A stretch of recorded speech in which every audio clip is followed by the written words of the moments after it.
They fired the quiet janitor, not knowing he was the CEO disguised to test them. You won't believe what happened next. A palpable tension hung heavy in the opulent boardroom of Ethel Corp, a thick, almost suffocating atmosphere that only Sterling Thorne truly seemed to grasp.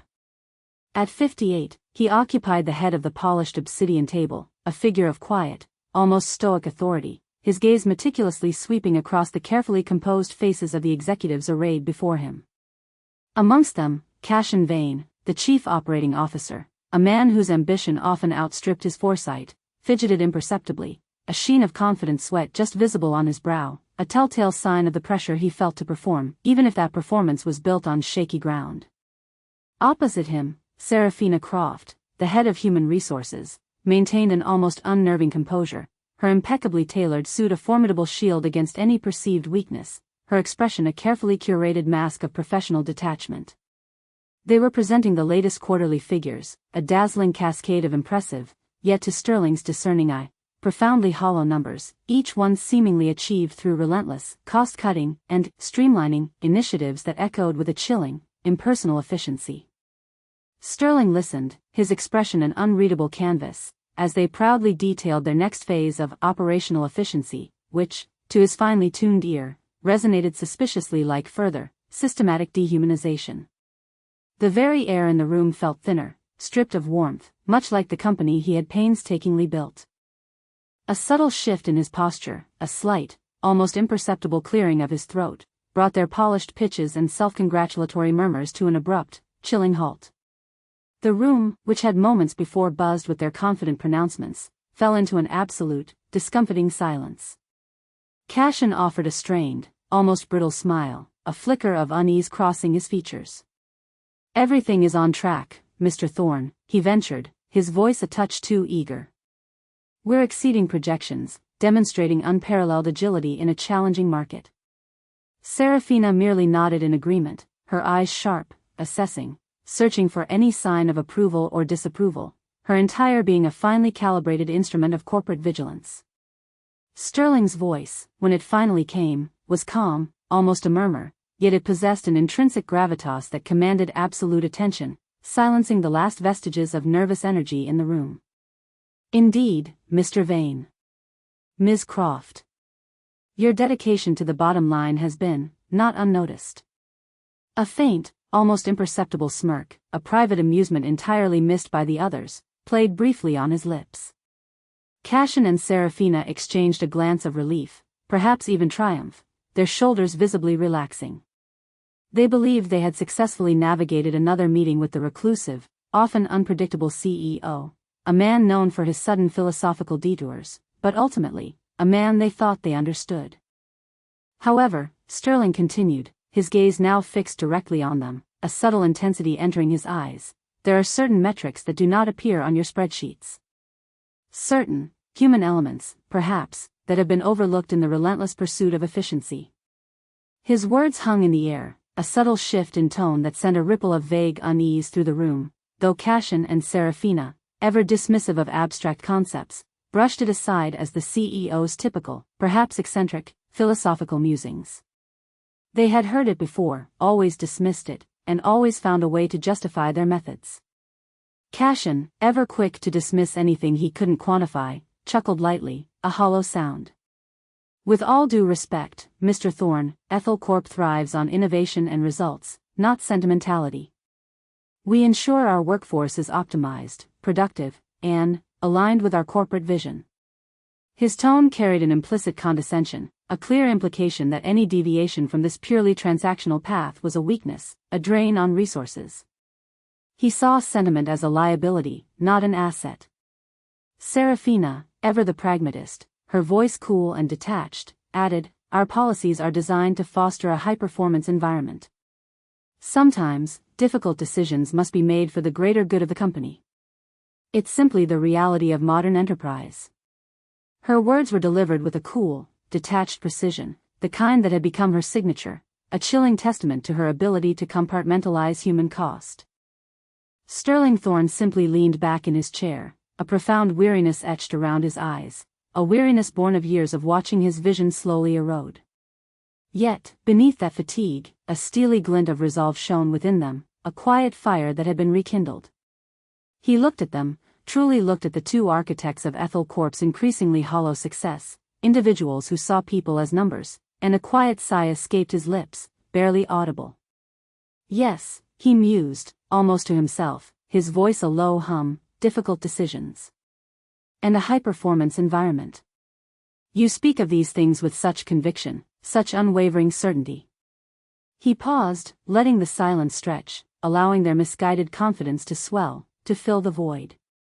But tell me, he finally said, his voice now lower, tinged with an unexpected, almost ominous edge that sent a shiver down Cashin's spine. How does one measure the true cost of efficiency when it strips away the very soul of an organization? How do you account for the quiet suffering, the dismissed voices, the unseen kindnesses that truly hold a company together long after the quarterly reports are forgotten? Cashin and Serafina exchanged another glance, this one less confident, more confused, a flicker of genuine uncertainty appearing in Serafina's eyes. They saw a CEO waxing poetic, perhaps, or merely testing their resolve, pushing their philosophical boundaries. They did not see the culmination of months of meticulous observation, the painstaking unraveling of their carefully constructed corporate veneer. They certainly did not see the ghost of an elderly janitor named Arthur Finch, a ghost they had so callously dismissed and cast aside, nor did they fathom the depth of Sterling's personal journey. Because, Mr. Vane, Ms. Croft, Sterling continued, his voice rising imperceptibly, filling the room with an undeniable gravitas, a weight of authority that crushed all lingering doubt, the game, as they say, is over. And you, it seems, have lost. The silence that followed was absolute, broken only by the frantic, thudding beat of their suddenly terrified hearts, the dawning horror of a truth they could not yet comprehend. The true nature of their CEO, and the cunning, almost vengeful depth of his plan, was about to be laid bare. Years earlier, Sterling Thorne had been a profoundly different man. He had built Ethel Corp from the ground up, a visionary entrepreneur who genuinely believed technology could improve lives, could connect humanity in meaningful ways. He remembered the vibrant, almost intoxicating energy of the early days, the shared purpose, the camaraderie, the late nights fueled by cheap, lukewarm coffee and an unshakable optimism that made every challenge seem surmountable. He had fostered a culture where innovation was paramount, but so too was a deep, abiding respect for every individual, from the brilliant junior coder with his wild ideas to the quiet, diligent cleaning staff who kept the dream alive. His empire, now a multi-billion-dollar tech conglomerate, had once been a living, breathing testament to his core values. But as Ethel Corp swelled, growing from a nimble startup into a sprawling leviathan, so too did its layers of management, its suffocating corporate bureaucracy, and its insatiable, almost monstrous hunger for profit. Sterling found himself increasingly isolated, a gilded prisoner in the executive suite, detached from the very heart of the company he had poured his soul into. The reports he received were always glowing, polished to perfection, the projections always optimistically soaring, yet he sensed a growing, disturbing disconnect, a profound emptiness beneath the gleaming surface.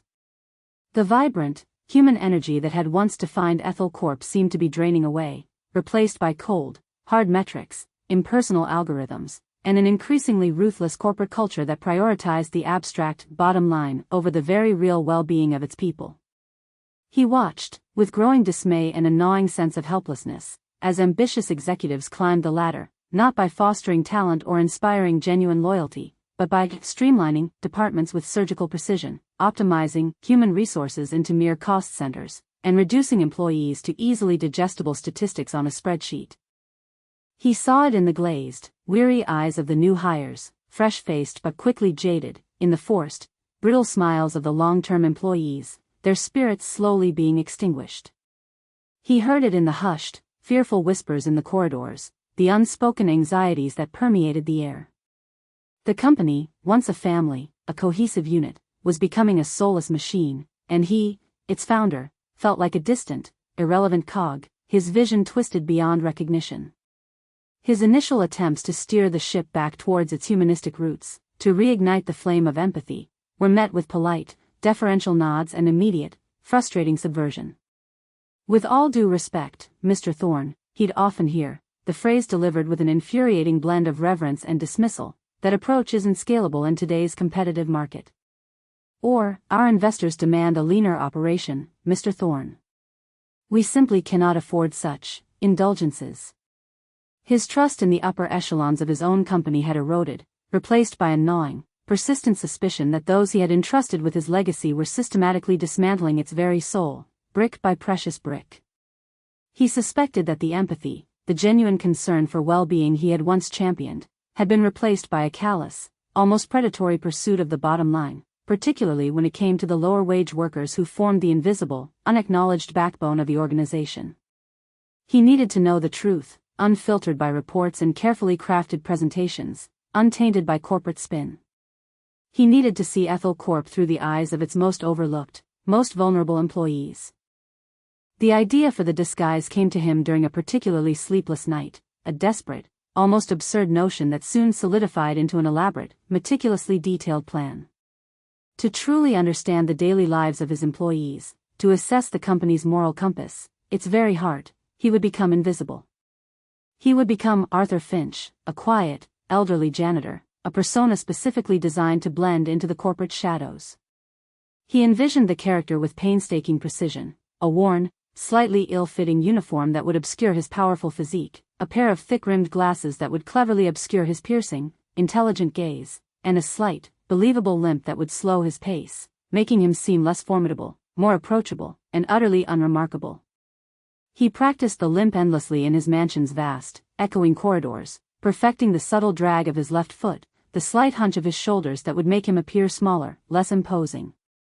He even studied the mannerisms of the cleaning staff he had observed over the years, the quiet efficiency of their movements, the quiet dignity they often carried despite their demanding, often thankless work, the way they navigated the bustling corporate environment unseen and unheard. He arranged for a temporary leave of absence, citing personal matters of an urgent and delicate nature that required him to step away from the daily operations. He entrusted a loyal, long-serving executive assistant, Margaret, with the bare minimum of information, just enough to ensure no one would disturb his sabbatical. Margaret, a woman of unwavering discretion and loyalty, simply nodded, her eyes understanding more than he spoke. He knew the risks were immense. His reputation, his company, everything he had built could be jeopardized, utterly destroyed, if his true identity was discovered. But the potential reward, the unvarnished truth about Ethel Corp, and the chance to reclaim its lost humanity, to repair its broken spirit, was a risk he was not only willing, but desperate, to take. He yearned to expose the hypocrisy, the two-faced nature of those who preached corporate values while practicing cold indifference, those who lauded innovation while stifling the human spirit. He would find out if the heart of Ethel Corp still beat with genuine compassion, or if it had been irrevocably sacrificed on the cold, unforgiving altar of profit. Arthur Finch entered Ethel Corp through the service entrance, a world away from the gleaming glass doors and polished lobby he usually swept through with casual authority. The fluorescent lights of the loading dock hummed with a low, clinical drone, casting a pale, unforgiving glow on the industrial bins and stacks of cleaning supplies. His worn, slightly scratchy uniform felt alien on his body, the heavy mop bucket surprisingly cumbersome, awkward in his hand. He was no longer Sterling Thorne, the titan of industry, the visionary CEO. He was Arthur, an invisible, unassuming cog in the vast, impersonal machinery of the corporate world. His first few weeks were nothing short of a revelation, a raw, unfiltered immersion into a reality he had long been shielded from. He learned the rhythm of the building, the ebb and flow of its human tide, the subtle hierarchies of noise and silence. He cleaned bathrooms where executives gossiped freely, their voices echoing off the tiled walls, utterly unaware of his presence, their conversations often revealing a casual cruelty he found deeply disturbing. He emptied bins overflowing with discarded reports and half-eaten lunches, the messy, wasteful remnants of busy, unconcerned lives. He witnessed the casual disregard, the subtle put-downs, the way higher-ranking employees spoke through the cleaning staff, their words passing over him as if he were a ghost, never to them, never acknowledging their presence. He saw, with a clarity that stung, just how invisible he truly was, a living shadow in the periphery of their self-important lives. One Tuesday morning, as he meticulously polished the gleaming marble floors of the executive wing, his movements deliberately slow and slightly clumsy, playing the part perfectly, He overheard a conversation that chilled him to the bone, a casual exchange that confirmed his deepest fears.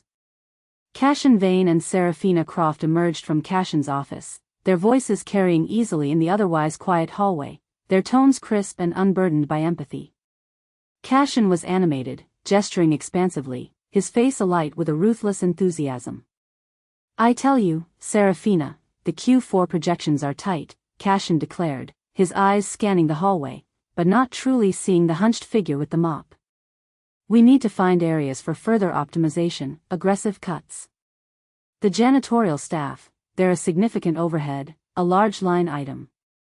Do we truly need so many? It seems excessive."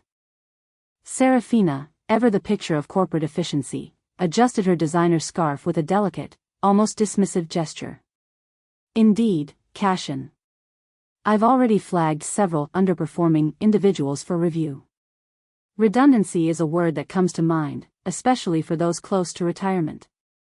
We can easily consolidate routes, perhaps even outsource some functions entirely to a third-party contractor. The lazy, cleaning staff, as you so eloquently put it, are simply not pulling their weight, not contributing to our core metrics." She glanced dismissively at Arthur, who continued to mop, his movements exaggeratedly slow and somewhat ponderous. "Some of them are quite old, too. Health insurance costs, efficiency, the need for a dynamic, agile workforce, it all adds up to a significant drain on our resources." Arthur felt a cold knot tighten in his stomach, a familiar ache of disillusionment. They spoke of people, living, breathing individuals with families and bills and their own quiet struggles, as mere line items to be cut, easily disposable assets. Their callousness was breathtaking, their detachment complete, a chilling testament to their inability to see beyond the numbers. He continued his work, his ears straining, taking in every word, every dismissive chuckle, every thinly veiled insult. This was precisely the kind of heartless corporate thinking he had feared, the kind that had driven him to this desperate masquerade. Days turned into weeks, and Arthur's observations solidified his convictions, each interaction a fresh wound to his spirit. He noticed how people would leave their half-eaten meals on desks, expecting them to vanish magically, or how they would loudly complain about a minor spill near Arthur, implying his incompetence, rather than simply moving around him or offering a kind word. Cashin, in particular, seemed to take a perverse pleasure in demonstrating his superiority, his disdain for the lower staff.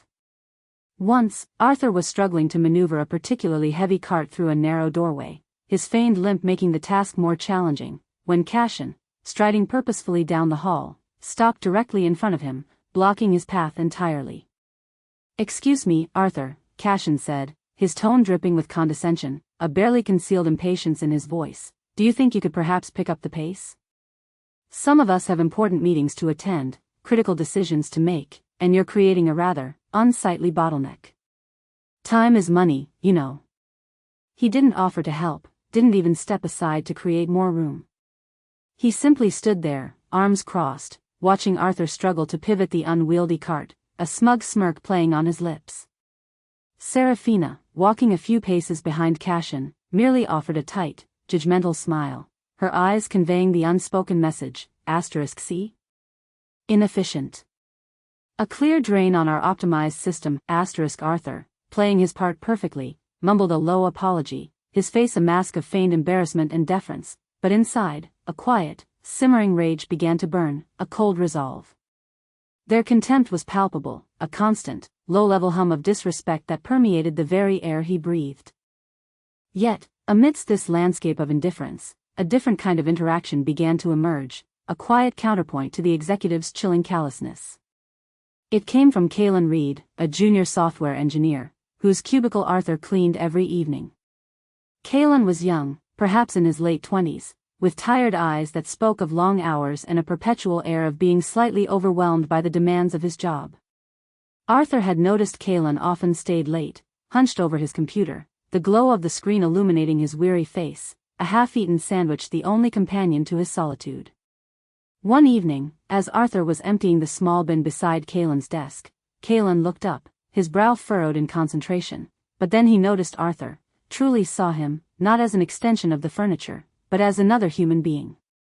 "Hey, Arthur," Kalen said, his voice soft, a hint of genuine fatigue in it, but also a warmth. Rough day? You look like you've been on your feet forever. He then gestured to a thermos on his desk, a simple, battered container.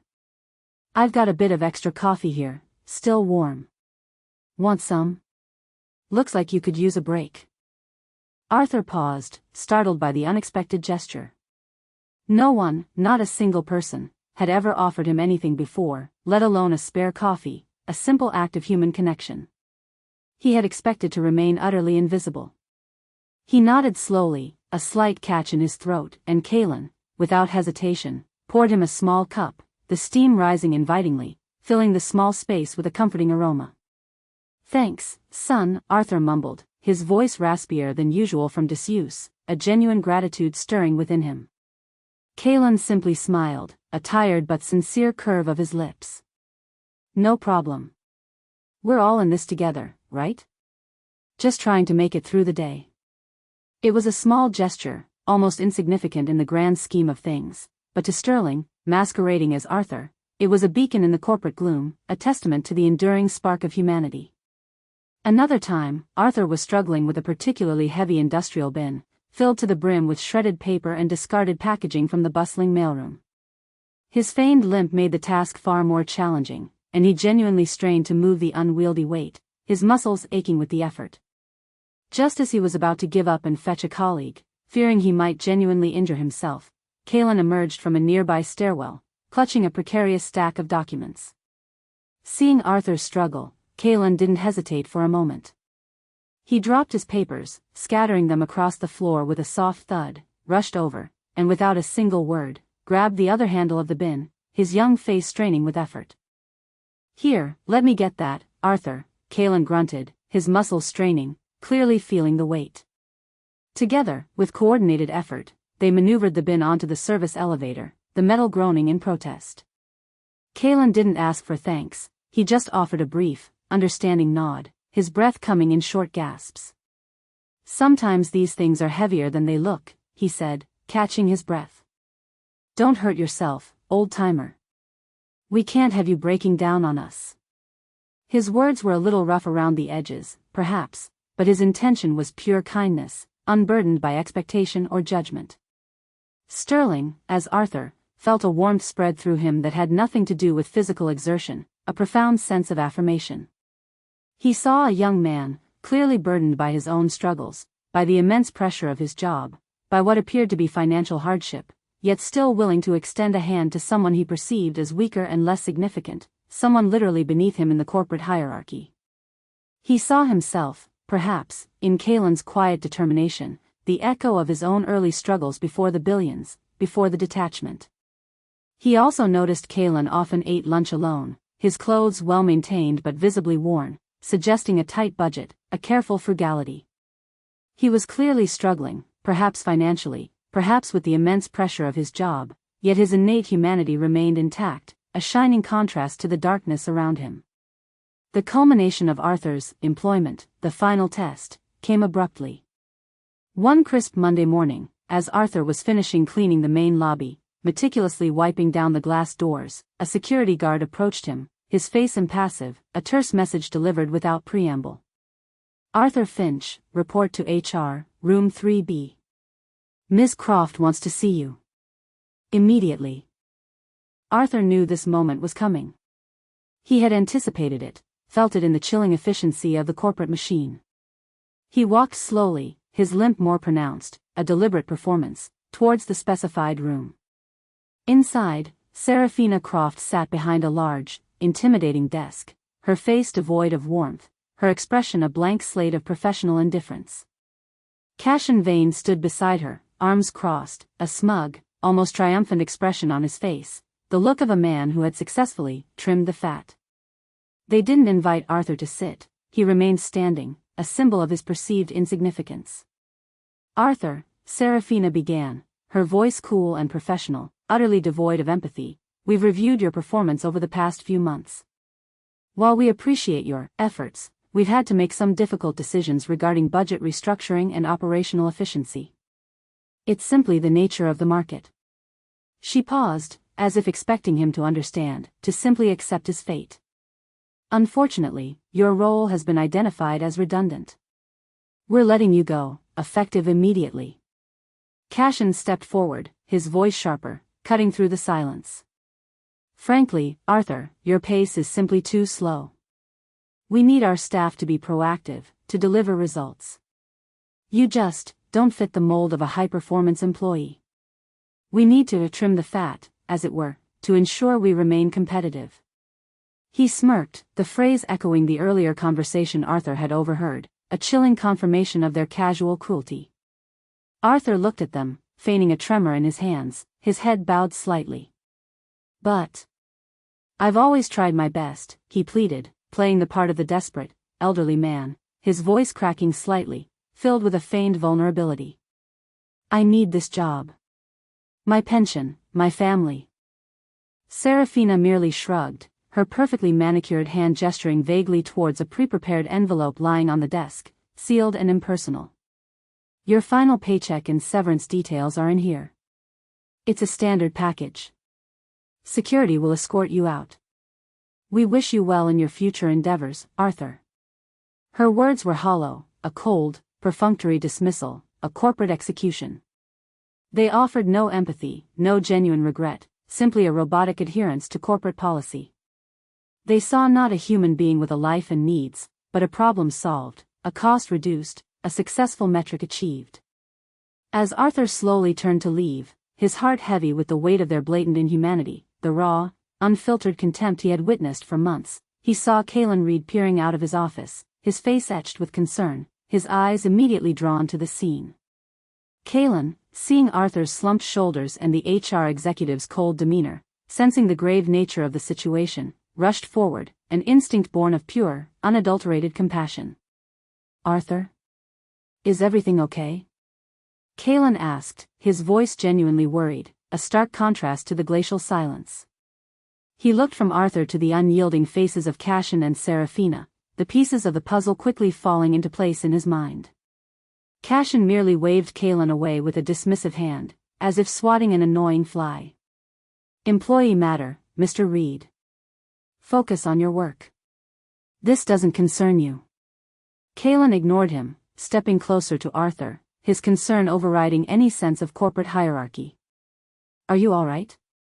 What happened? He pressed, his voice lower, compassionate, a genuine human connection in a sea of indifference. Arthur, maintaining his act to the very last moment, shook his head sadly, a silent confirmation of his dismissal, a quiet despair. Kalen's face fell, a look of genuine dismay, of helplessness. He reached out, briefly touching Arthur's arm, a gesture of comfort that felt like a warm embrace amidst the icy corporate indifference, a small anchor in a storm of injustice.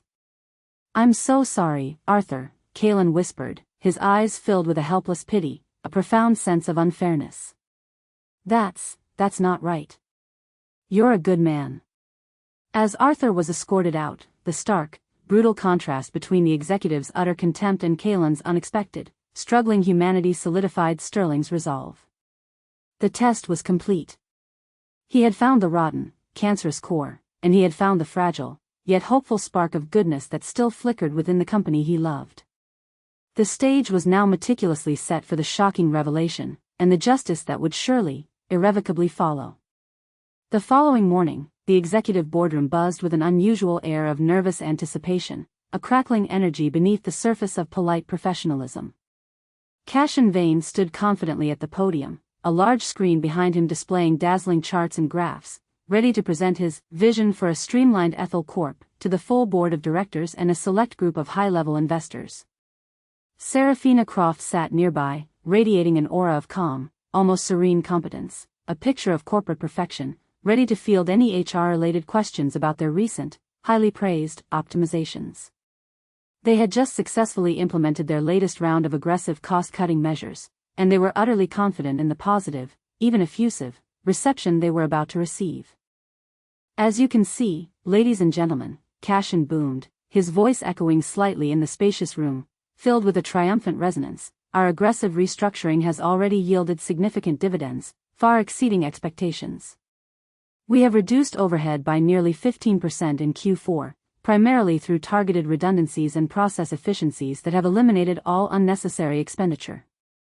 This allows us to reallocate vital resources to our core innovation hubs, ensuring Ethel Corp remains not just competitive, but at the absolute cutting edge of technological advancement. He gestured proudly to a slide that highlighted the savings achieved by reducing janitorial staff, among other measures, a proud testament to his ruthless efficiency. Serafina interjected smoothly, her voice a silken thread of corporate rhetoric. We've ensured a minimal impact on overall operations, while maximizing our human capital, ensuring that every role serves a strategic purpose. Every decision has been made with the long-term health and prosperity of the company in mind, prioritizing shareholder value above all else.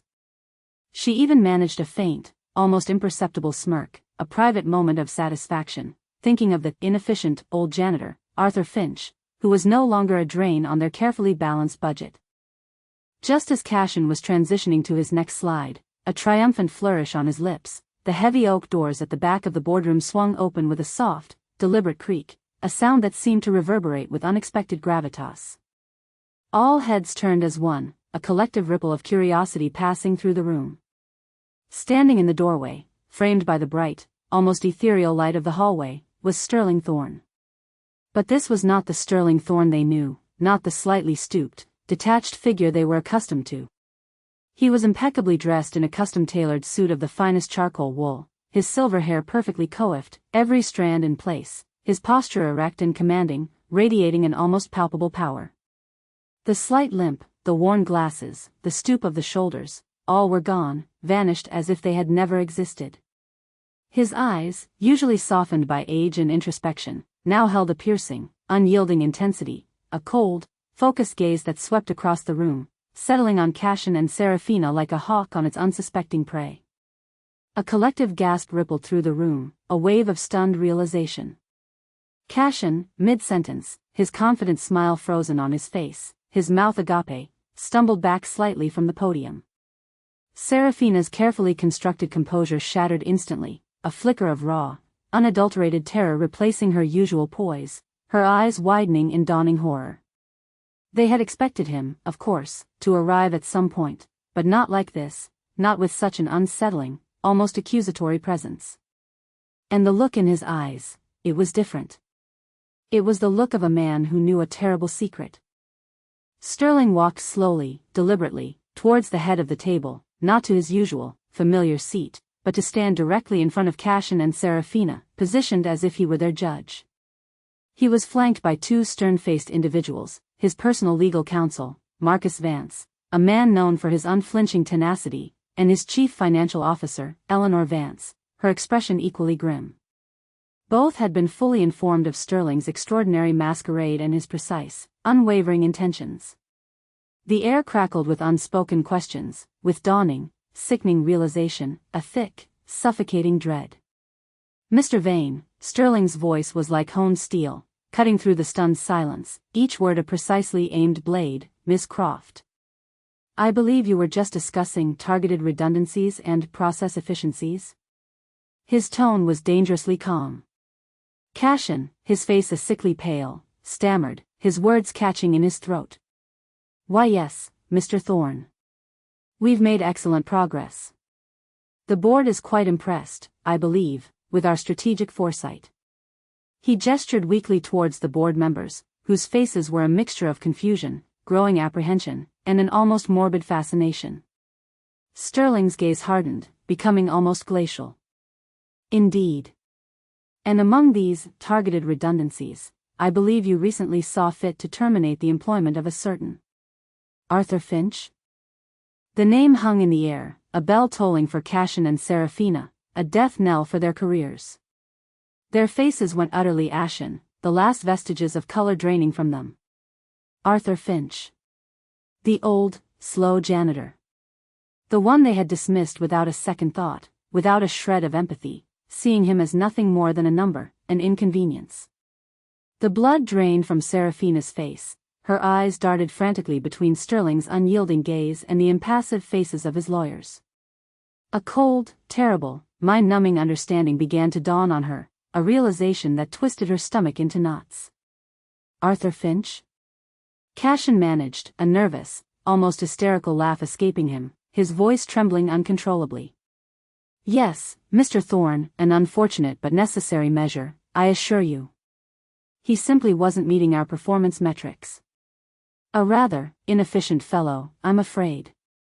A drain on resources, you see. He tried to dismiss it, to brush it off as a minor, inconsequential detail, a trivial matter in the grand scheme of corporate strategy. Sterling took another slow, deliberate step closer, his eyes never leaving them, his presence overwhelming. Inefficient? Is that so, Mr. Vane? Or perhaps, you simply fail to recognize the true value of that particular employee? He paused, letting the words sink in, twisting the knife. His voice dropped to a low, chilling register that made the hairs on the back of Cashin's neck stand on end, a premonition of doom. Because, you see, Mr. Vane, Ms. Croft. I am Arthur Finch. The words struck them like physical blows, like thunderbolts from a clear sky. Cashin recoiled, stumbling back slightly, his face contorting in a grotesque mixture of denial, disbelief, and pure, unadulterated terror.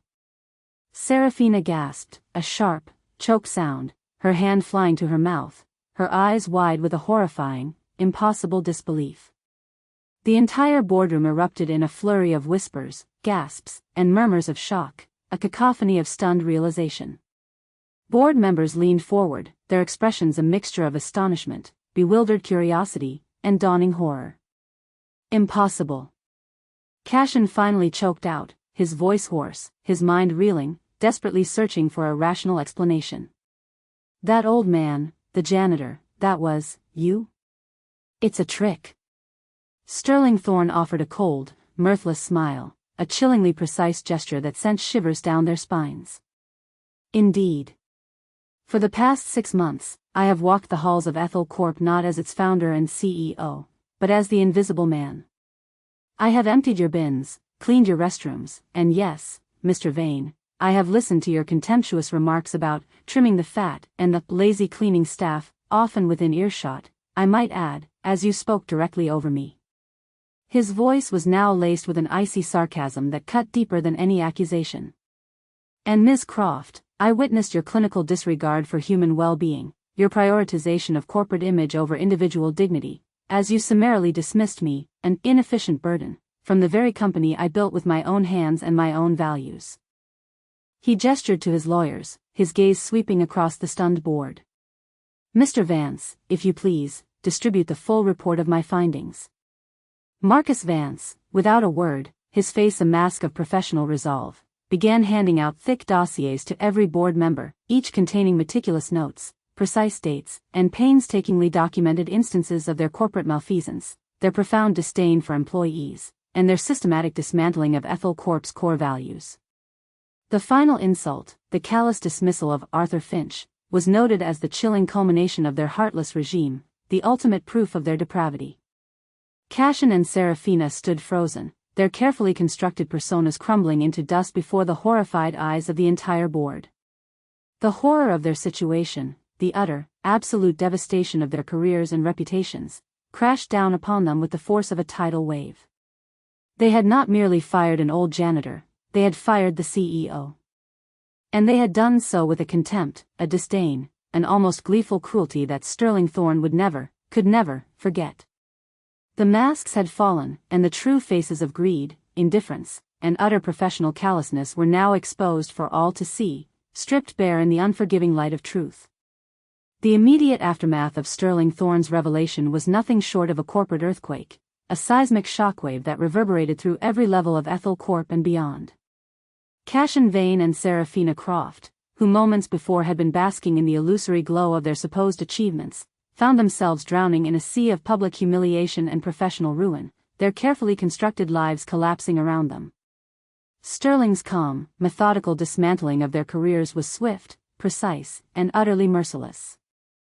Mr. Vane, Ms. Croft, Sterling's voice resonated through the stunned boardroom, his tone now devoid of any personal animosity, merely a cold, legal finality, a judge delivering a sentence. Effective immediately, your employment with Ethel Corp is terminated. All corporate assets, including company cars, credit cards, and access to all company systems, are hereby revoked, effective immediately. Furthermore, given the ethical breaches, the gross mismanagement of human resources, and the systematic dismantling of the company's core values that have been meticulously documented during my sabbatical, your severance packages will be minimal, subject to a full legal review for potential clawbacks, and certainly no positive references will be provided. Cashin, his face a sickly shade of green, tried desperately to stammer out an apology, a plea, anything to salvage his rapidly evaporating future, his voice a pathetic croak. "Mr. Thorne, please, it was a misunderstanding. We didn't know. We were just following policy, aiming for efficiency, for the company's best interest." He looked around wildly, seeking any sympathetic eye, finding none. Serafina, though equally shattered, tried to regain some semblance of her former composure, but her voice trembled uncontrollably, betraying her fear. "We genuinely believed we were acting in the company's best interest, adhering to market demands. It was a mistake, a terrible, terrible mistake of judgment." Her eyes pleaded with him, but Sterling's expression remained unwavering. Sterling merely raised a hand, a gesture of absolute authority that silenced their desperate pleas instantly. A mistake, perhaps, in judgment, but a clear, undeniable reflection of character. The true measure of a leader is not how they treat those above them, those who hold power, but how they treat those beneath them, those they believe have no power, those who are invisible. You failed that test spectacularly, repeatedly, and with a chilling lack of conscience. He motioned to the security team, who, having been briefed extensively on the unfolding drama, stepped forward with grim determination. "Please escort Mr. Vane and Ms. Croft from the premises immediately. Their offices are to be sealed, and their company devices confiscated without delay." The sight of Cashin and Serafina, once so arrogant and self-assured, now pale and defeated, being led away by security guards, their faces contorted in a mixture of shame, disbelief, and sputtering rage, was a spectacle that the remaining executives and board members would never forget. News of the CEO's unprecedented undercover operation and the dramatic, public firing spread like wildfire throughout the company, then leaked to the financial press within hours, becoming a sensational headline across the globe. Cashin Vane and Serafina Croft became pariahs, their names synonymous with corporate callousness and ethical bankruptcy. Their reputations were irrevocably ruined, job offers vanished, professional networks dissolved, and their carefully built careers crumbled into dust, leaving them with nothing. They lost not only their lucrative positions but also their standing in society, their accumulated wealth, and any hope of future employment in the corporate world. Their fall from grace was absolute and shockingly public, a stark, unforgettable cautionary tale for all who prioritized profit over people. Meanwhile, in a small, cramped office on a lower floor, Kalen Reed was hunched over his monitor, trying desperately to focus on a complex line of code, but his mind kept drifting back to Arthur, the old janitor. He felt a pang of profound sadness for the old man, wishing he could have done more, wishing he had the power to protect him. Suddenly, his phone buzzed, vibrating insistently on his desk. It was a call from Sterling Thorne's executive assistant, Margaret, a number he rarely saw. "Mr. Reed?" Margaret's voice was crisp, professional. "Mr. Thorne would like to see you in his office immediately. Please proceed to the executive floor." Kalen's heart sank, a cold dread washing over him. He braced himself for the worst, his mind racing through every possible transgression. Had he made a mistake in his code? Was he about to be reprimanded for something trivial? He smoothed down his perpetually rumpled shirt, took a deep, shaky breath, and made his way to the top floor, the opulent executive suite feeling alien and intimidating, a world away from his humble cubicle. He was ushered into Sterling Thorne's vast, panoramic office, a space that seemed to stretch endlessly towards the horizon. Sterling sat behind his imposing desk, looking every inch the billionaire CEO, his gaze sharp and intelligent. Kalen swallowed hard, his throat dry, preparing for a stern lecture, perhaps even a dismissal. "Mr. Reed," Sterling began, his voice calm, but with an underlying warmth, a hint of something Kalen couldn't quite place, that surprised him. "Please, have a seat. Make yourself comfortable." Kalen cautiously sat down, perched precariously on the very edge of the plush leather chair, his hands clasped tightly together. You wish to see me, Mr. Thorne? He asked, his voice barely above a whisper. Sterling leaned forward slightly, a faint, knowing smile touching his lips, a twinkle in his eyes. Indeed, I did, Kalen. You see, I've had the distinct pleasure of observing your character very closely over the past few months. More closely than you might imagine. In fact, I've seen things you probably thought went unnoticed. He paused, letting the words hang in the air, allowing Kalen's confusion to grow. Do you remember an elderly janitor named Arthur Finch? Kalen's eyes widened in surprise. Arthur? Yes, of course. I was so sorry to hear that he was let go. He seemed like a good man, hard-working, didn't deserve it. Sterling nodded slowly, his gaze holding Kalen's. He was. And Kalen, I want you to understand something. I was Arthur Finch. The words hung in the air, echoing in Kalen's mind, reverberating with an impossible truth. His jaw dropped. His eyes darted around the luxurious office, taking in the grandness, then back to Sterling's face, which held a look of profound sincerity, of undeniable truth. You were the janitor, he stammered, disbelief warring with a dawning, incredible, almost overwhelming realization. His mind struggled to reconcile the two images, the powerful CEO and the quiet, elderly cleaner. Sterling explained his extraordinary mission, his deep disillusionment with the company's direction, and the desperate need to find genuine humanity within its walls. He recounted the specific instances of Cashin and Serafina's casual cruelty, their dismissal of human worth, their ruthless pursuit of efficiency at any cost. And then, he spoke of Kalen's quiet acts of kindness, the shared coffee, the timely help with the heavy bin, the genuine concern shown after Arthur's dismissal, the small, consistent gestures that had shone so brightly in the darkness. You, Kalen, Sterling said, his voice imbued with a deep appreciation, a profound gratitude, were one of the very few who saw Arthur not as an invisible servant, not as a problem to be solved, but as a fellow human being. You treated him with dignity, empathy, and respect, even when you yourself were clearly struggling, facing your own immense pressures. That, Kalen, is the true spirit of Ethel Corp, the spirit I thought we had lost forever, the spirit I built this company on. Kalen was speechless, tears welling in his eyes, blurring his vision. He thought of his own financial struggles, the long hours he often worked, the constant fear of losing his job, the dreams that felt perpetually out of reach. He had acted simply because it was the right thing to do, an innate impulse to help, never expecting any reward, never dreaming of recognition. Sterling continued, his voice steady and resolute, a company's success is not just measured in profit margins, in quarterly reports, but in the character of its people, in the culture it fosters. And your character, Kalen, is truly exceptional, a beacon for what Ethel Corp must become again. He pushed a folder across the desk, a thick document containing Kalen's future. Effective immediately, you are promoted to Head of Innovation and Ethical Development.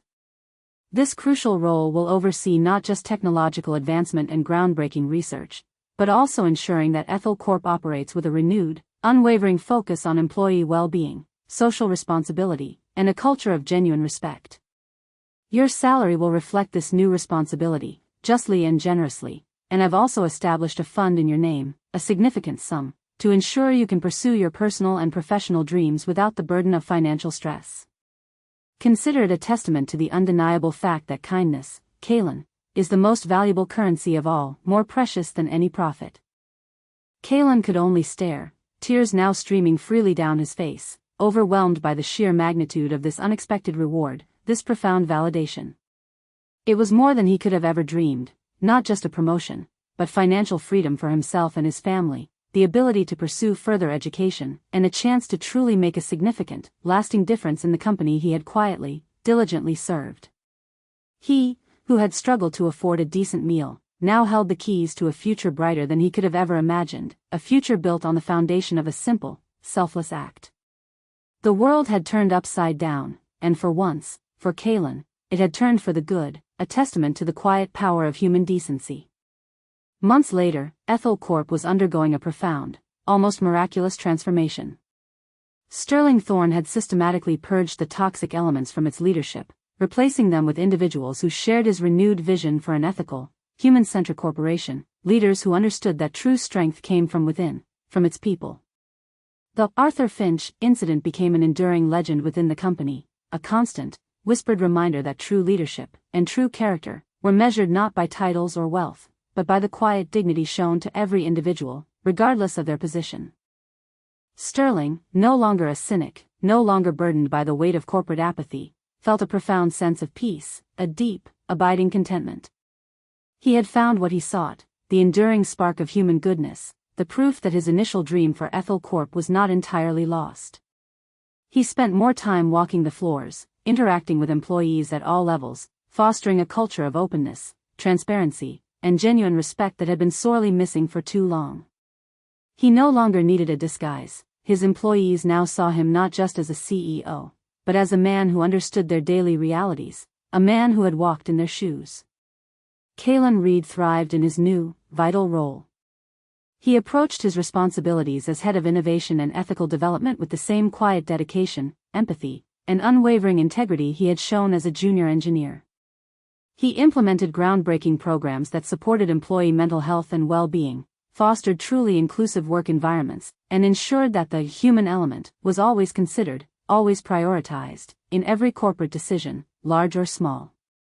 He used his newfound financial stability and the fund established in his name to support his family, pursue further education, and invest in community initiatives, becoming a truly inspiring figure within the company and beyond.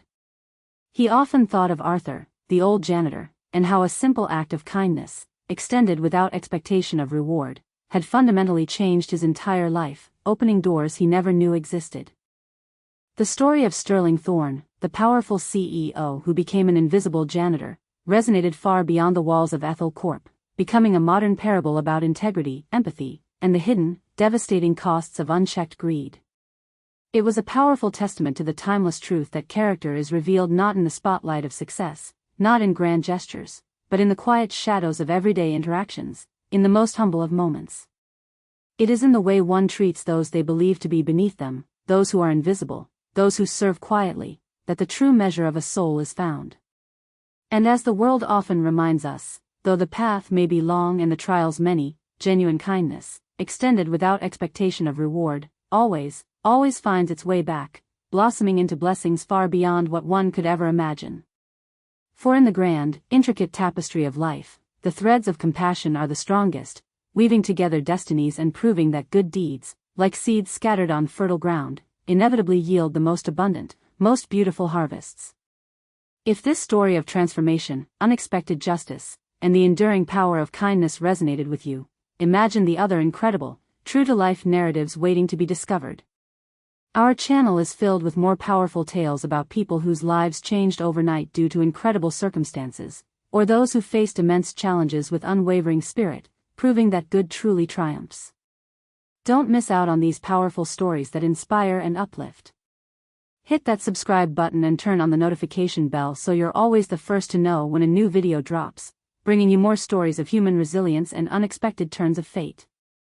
And we'd love to hear from you. What was the most shocking part of Sterling Thorne's extraordinary journey? Did you find yourself rooting for Arthur Finch, or were you surprised by the revelation? Have you ever witnessed someone being treated unfairly, only for karma to deliver a surprising twist, perhaps years later?